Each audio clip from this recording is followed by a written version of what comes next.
بسم اللہ الرحمن الرحیم۔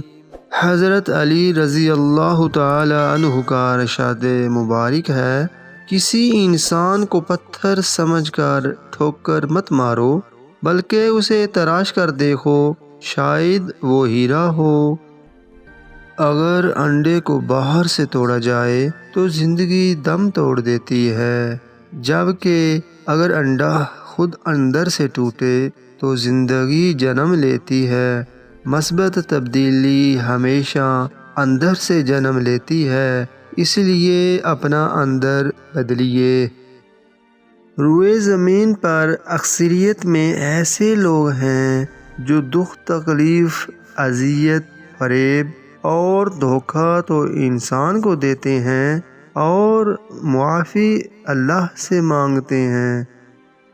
بہترین عبادت ہے دوسروں کے بارے میں اچھا گمان اور خیال رکھنا۔ کوشش کریں کہ اس کی پریشانی کو دور کر دیں جو آپ سے تعلق نہ رکھنا چاہ رہا ہو۔ انسان کی اصلی قابلیت اس کی زبان کے نیچے پوشیدہ ہے۔ پرندوں کی آواز سننا چاہتے ہیں تو پنجرہ خریدنے سے بہتر ہے آپ ایک پودا لگا لیں۔ اگر نیتوں کا اثر چہروں پر ظاہر ہونے لگتا تو ہمارے معاشرے کا ہر فرد نقاب کرنے پر مجبور ہو جاتا۔ حضرت علی رضی اللہ تعالی عنہ کا ارشاد مبارک ہے، غلط بات پر غصہ آ جانا شرافت کی نشانی ہے، لیکن اسی غصے کو پی جانا مومن کی نشانی ہے۔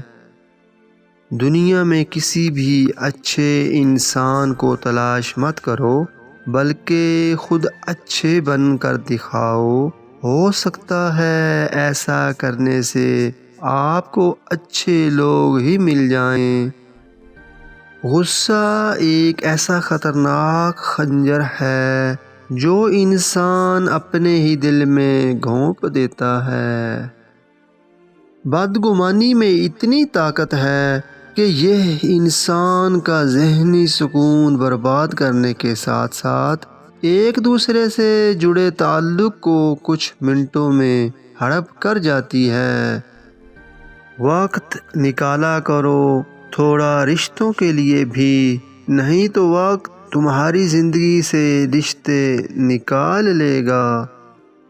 اپنے بچوں کو پہلی فرصت میں وہ بات سمجھائیں جو آپ نے ہزاروں ٹھوکریں کھا کر سمجھی ہے۔ لالچ اور خود غرضی انسان کو دوسروں کی نظر سے گرا دیتی ہے۔ بعض اوقات انسان لاکھ روپے کی خاطر کروڑ روپے کے انسان کو کھو دیتا ہے۔ بدتمیزی سے زیادہ خوفناک اور افسردہ کرنے والی کوئی چیز نہیں ہے، اس سے ہمیشہ بچو۔ رات کے وقت تخم ملنگا ایک چمچ پانی میں بھگو دو اور صبح دودھ میں مکس کر کے پی لو، منی بے حساب گاڑی ہو جائے گی انشاءاللہ۔